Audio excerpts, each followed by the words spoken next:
Hi, Ben here, and welcome back to the workshop for another Work in Progress Wednesday. So it's going to be a slightly different day today because I'm actually going to do a favour for a friend who sent a knife down to us to have a little bit of TLC. But the techniques that we're going to be using in this video are perfectly sort of acceptable to use on any knife if you need to give it a little bit of maintenance. It's spring, it's always a nice time to do a bit of tool maintenance before you get out into the woods for a heavy season. So a friend of ours has finally managed to get a knife that he's been searching for a long time. So this is actually a Ray Mears Woodlaw knife, and this is one of the ones that was made by Wilkinson Sword.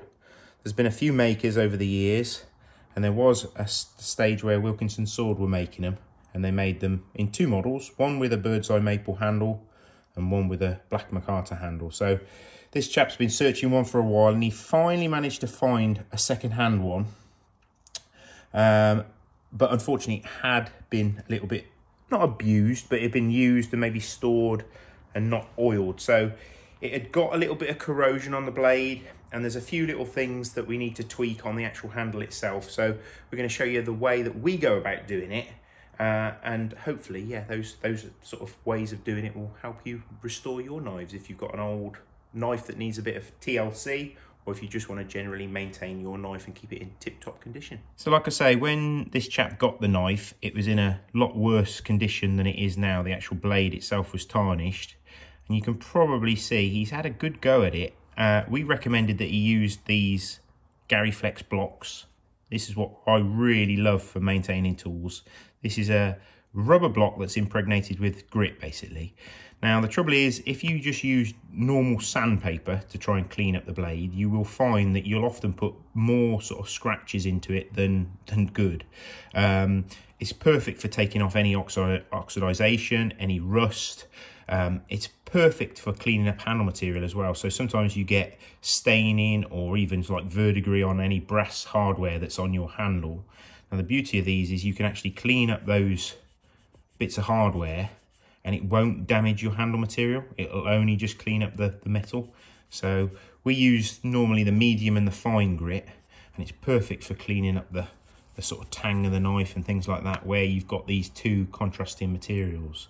Now, he's had a go at that, and it has cleaned up the blade itself, but you can probably see there is some deeper scratches in there. So basically, I think what I'm going to have to do is set to with a little bit of sandpaper to try and get some of those deeper scratches out, obviously without taking off the maker's marks and things like that. So that's the first thing that I'm going to do, is going to clean up this blade before we sharpen it and before we clean up the handle. Let's do the real dirty job, which is actually clean up that blade itself. So we're actually going to use a bit of coarser sandpaper to try and clean up that blade itself. It has got some deeper pitting in here where obviously some real corrosion has started to eat into the steel. Now, if we sand that out completely, we will definitely get rid of the maker's mark. So the chap who sent it down, he basically wants it to look as good as it can, but basically to get it so that he can use it. So I'm not going to be overly worried about that, but I'm going to try and just tidy it up as much as possible. Now, if you are going to be using sandpaper, you definitely need to back it up with something so that you're not going to sort of wash out the lines and the bevels and things like that. So what I like to use, and it's kind of a sort of quick fix really, is these simple little soft jaws for a vise. So these are normally magnetic. I've took the magnet out of there, but it's got some great sort of hard rubber on there, which will support the sandpaper and give us a good finish as well. So I'm using some of this Rhino wet sandpaper. It's quite popular with the knife makers. It seems to work really well for sanding the flats of the knives. Now, not everybody's going to have the luxury of having this magnet chuck. This is basically off a surface grinder, but it's fantastic for being able to hold knives for sanding. If you haven't got a magnetic chuck like this, which most people won't, you'll have to very carefully hold it in the vise by wrapping something around the actual handle material itself. But ideally, if you can support the blade so it doesn't flex too much as well, that's going to be the big advantage. Now, having this nice hard sharp 90 on there means I can sort of fold the paper around that, pinch it with my fingers. It's going to support that sandpaper, but that nice hard 90 I should be able to get right up close to that handle material. Now, the scratch pattern on this knife goes from the handle to the tip. So it's important that we maintain that scratch pattern. Don't start going 90 degrees to it because it will make it look really, really bad. So try and maintain that nice even scratch pattern running from one direction to the next. And you'll notice that I'm trying to lift the sandpaper off and place it back on really neatly. It's when you sort of do this sort of back and forth that you'll end up with what we call these fish hooks, which put these nasty little scratches in there. So make a real conscious effort of that. Now this is 400 grit. You might want to go a little bit coarser than this. I probably wouldn't go much coarser than 240 because you'll find that those deep scratches will be very difficult to get out. But I'm just going to spend a few minutes just cleaning that up, and hopefully you'll see the results. So I went through a few grits of the paper, and then I actually finished it off with the fine Gary Flex block, purely because the Gary Flex tends to sort of smooth out any of those scratches and just give it a really nice even satin. Now, I didn't go too deep because obviously I don't want to take off the maker's marks. That's part of the sort of the reverence of this knife, is obviously who designed it and who made it.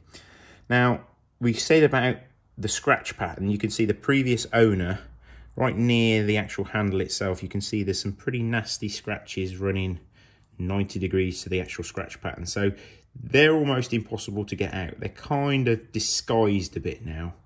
But yeah, it's unfortunate that a few minutes of sanding in the wrong direction can really sort of wreck a knife. So whenever you're cleaning up a knife, check the scratch pattern before you start, because otherwise you'll be kicking yourself if you put a worse finish on than what we started with. And a little bit of that divot has come out, but as long as you sort of maintain it and make sure that you put some oil on, that shouldn't get any worse really. Now, the other factor that this knife needs a little bit of work is if these had only just tarnished, the actual brass fittings, then just cleaning it up with the Gary Flex would be absolutely fine just to make them bright. But what's happened is wherever this knife's been stored, this wood, I don't think, was stabilised. It was only just oil impregnated with some boiled linseed or something like that. So what's happened is this has actually started to expand slightly. So it's sticking just slightly beyond the metal tang. Now, it's not too bad. I mean, it doesn't affect the function of the knife. It just means that it's a little bit more uncomfortable. And there is this sort of lip that tends to catch dirt and debris, especially if you're using it for food prep and stuff like that. So what we're going to do is we're actually going to take this back so that this is all one clean line. Now, if you haven't got access to a grinder, then what I would do is I would mask up this blade now that you've cleaned it with some masking tape, hold it in a vise with some soft jaws, and then you can use that same sanding block to actually go round the tang and the top and the spine, but make sure that you keep it nice and square to the actual tang itself. Don't sort of blend the edges, and basically keep sanding. Wouldn't start with anything too coarse, maybe start with a 240 grit until you can start to see that it's kissing the handle material and cleaning up that spine as well. Now, obviously, I've got mechanical grinders, so I'm going to sort of whiz around there with a fine grit on the actual grinder itself until I hit that handle material, and we're going to clean up that handle so that it's flush with the tang, basically. So now while we're working on the handle, I want to be a bit safer, so I'm actually going to put some tape on that blade myself now. Now, don't use any old tape. I actually use this low tack tape. This is what I found actually to be the best. This is this Q1 tape. I used to use the 3M blue masking tape, but I found that it started to sort of change the recipe and it sticks and you can't get it off the blade. So this low tack yellow Q1 is really good stuff. Make sure that you totally cover the cutting edge so you're safe, and obviously give it a bit of extra protection on that tip as well. So now I can hold this and manipulate the handle while I'm cleaning up that spine.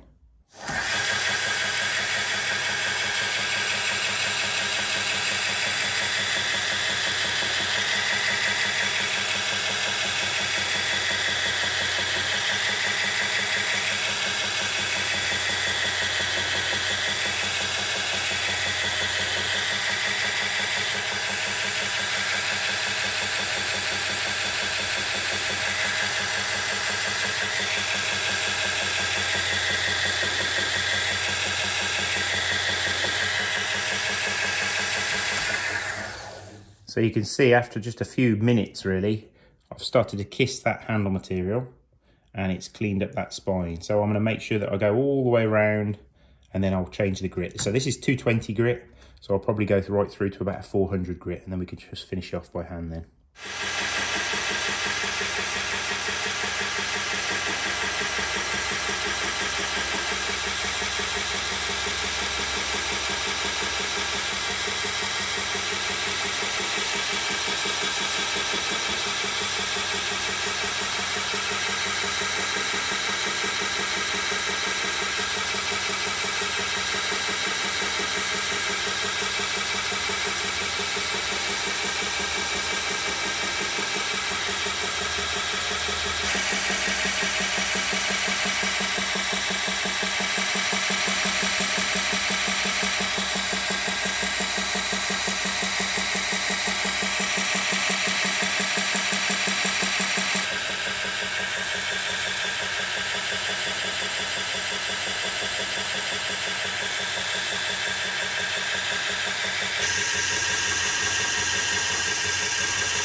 So we've gone right through to 400 grit, and I've pretty much kissed that handle material and I've cleaned up that tang.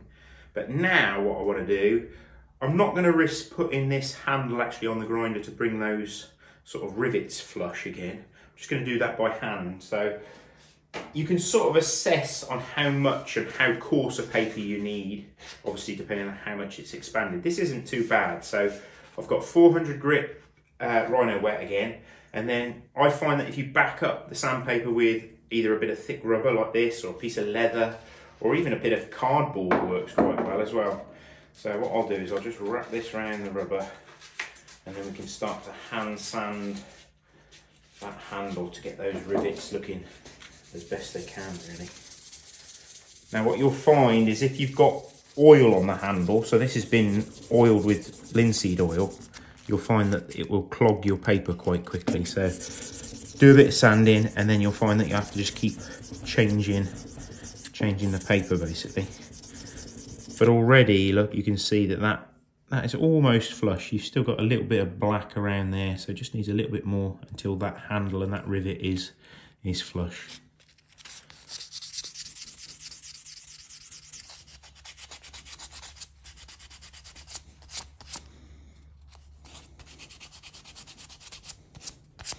And with a very fine grit, when you've got this sort of bird's head pommel on a knife, you end up with this very sharp corner, which is liable to stick in your hand, but also it can chip if you hit it on a piece of wood or something. So I just take a piece of sandpaper and just very gently just round over that corner, that arris, just so that it's a bit stronger and a bit more comfortable in the hand, really.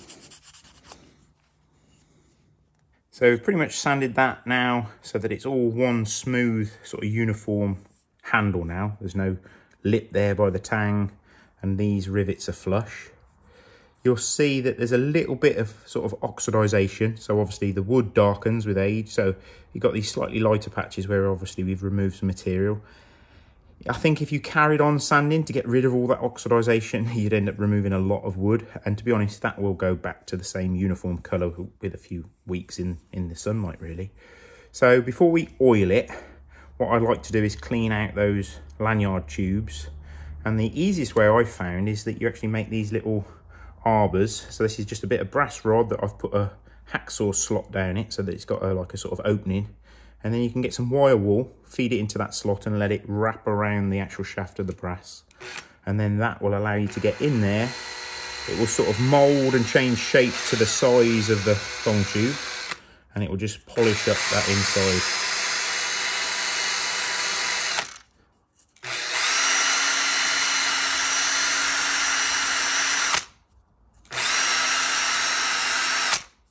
So a little bit pedantic to clean up that, but it's that sort of attention to detail that I tend to do on all the knives, so it's worth doing even on this.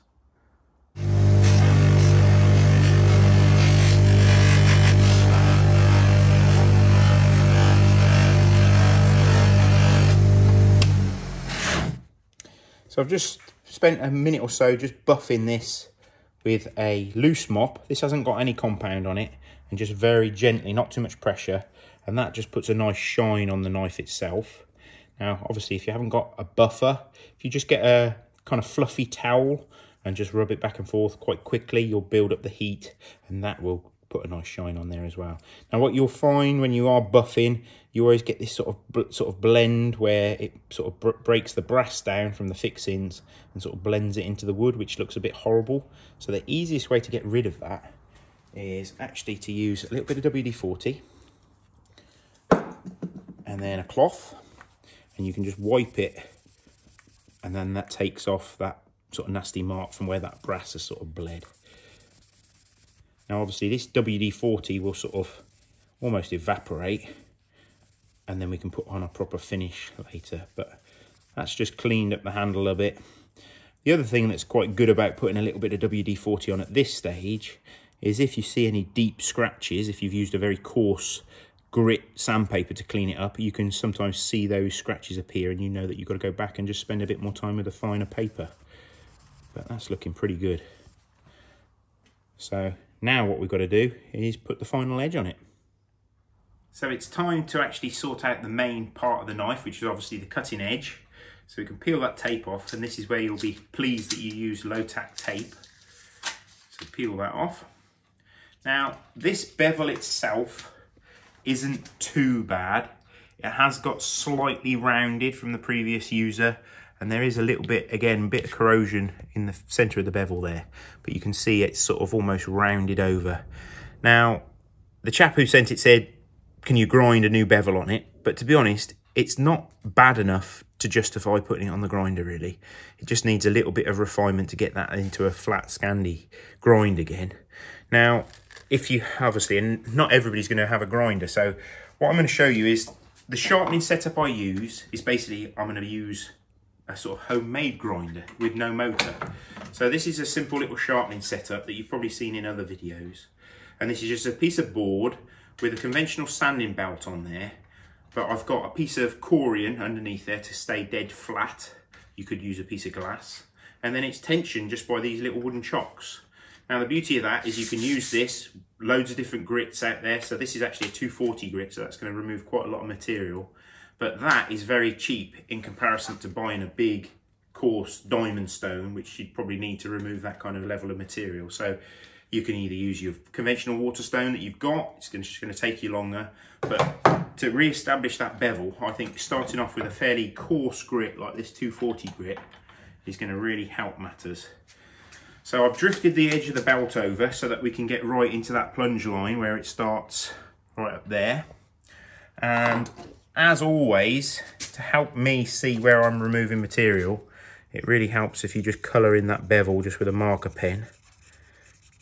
That's just going to help see, sort of show me exactly where I'm making contact with the stone, and obviously help me sort of keep that Scandi grind dead flat. So you can do both sides. And then you can use this dry, but I have found that it does get quite hot, and obviously you want to prevent this getting too warm. So just a spray of some kind of coolant. You could use water, but obviously being an 01 tool steel blade, there is that fear of corrosion. So using sort of Mr. Muscle or some kind of Windoline or something like Windex like they have out in the States, something that's got a little bit of ammonia in there will prevent any kind of corrosion. And that little bit of water on the surface of the stone will help remove all those particles. So I'm just going to push back and forth to start with, applying pretty even pressure. And we'll have a look and see where we're removing that material. And almost straight away, look, you can see that we've removed the pen and we've re-established that nice flat grind. Now, I won't bore you with the science of how to sharpen this. You can refer to our How to Sharpen a Bushcraft Knife, which shows you the technique of what I'm going to be doing now. But obviously, I'm just starting off with a much coarser grit. So I'll just keep working through, getting that bevel re-established. And we'll show you in a few minutes when it's starting to look more like a new knife. So I've taken the knife to about a 400 grit belt on that sort of sanding method. You could use your Waterstone. If I'd got my Waterstone here, I'd actually use the 6000 grit side to put that final mirror edge on there.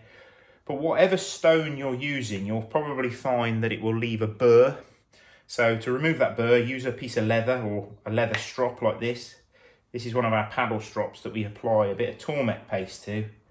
And what that does is it removes that burr, but also gives an incredibly mirror finish on that Scandi grind. But also, on a microscopic level, it will actually round that cutting edge ever so slightly, which will strengthen it. But you can see we've got that beautiful mirror edge on there. Okay, we've still got a few of those sort of battle sort of marks on it from its previous use, that little divot, but it's now looking pretty damn tidy. And we've got that re-established Scandi grind. And all it needs now is a good 24-hour soak in some oil. I use Liberon finishing oil, but you could use boiled linseed oil. But I won't do that now because obviously it takes quite a long time for that to set once you've soaked it in the oil. So we'll send it back down to Steve, and he can apply the oil finish that he wants to on there. But let's just see how sharp we've got it. So obviously we've got that nice mirror edge. Everybody likes to see the paper test. So we've now got that lovely razor sharp Scandi edge all the way along basically from the plunge line right through to the tip. And what I've done also is I've just put it back on the grinder and just made sure that that back edge is nice and square so that you'll be able to use it with a ferro rod as well. So I normally test it just to make sure that it's sharp enough to scrape the nail. I know that that's going to work nicely. Now, prevention of any further corrosion on that tool, I normally would apply a little bit of camellia oil on that blade just to protect it, especially when it's stored. But another great product that you can use is this Renaissance wax. So once you've oiled the handle and it's dried, you can apply a coating of this Renaissance wax. This is basically designed for museums. And what's perfect about it is it's great for lots of different materials. So it'll be perfect for steel, it'll be perfect for wood, it'll be perfect for brass. You can even put it on your leather sheath as well. So it puts a little protective layer of wax on there that will stop any corrosion, stop any finger marks, and it obviously sets and leaves that very thin coating. But yeah, the sheath's in pretty good nick. But yeah, maybe Steve will put a sort of coating of that Renaissance wax or even some golden mink oil. But yeah, that's the Woodlaw knife all restored. Hopefully you'll get a few more years of use out of it. So hopefully that's given you a little bit of information of how to look after your knife. Obviously, if it's that bad, you can use those techniques to get it looking perfectly brand new again. But a little bit of that general sort of maintenance is a really good idea for any of your bushcraft knives out there. So hope you enjoyed watching. Remember to subscribe to the channel, and we will see you next week.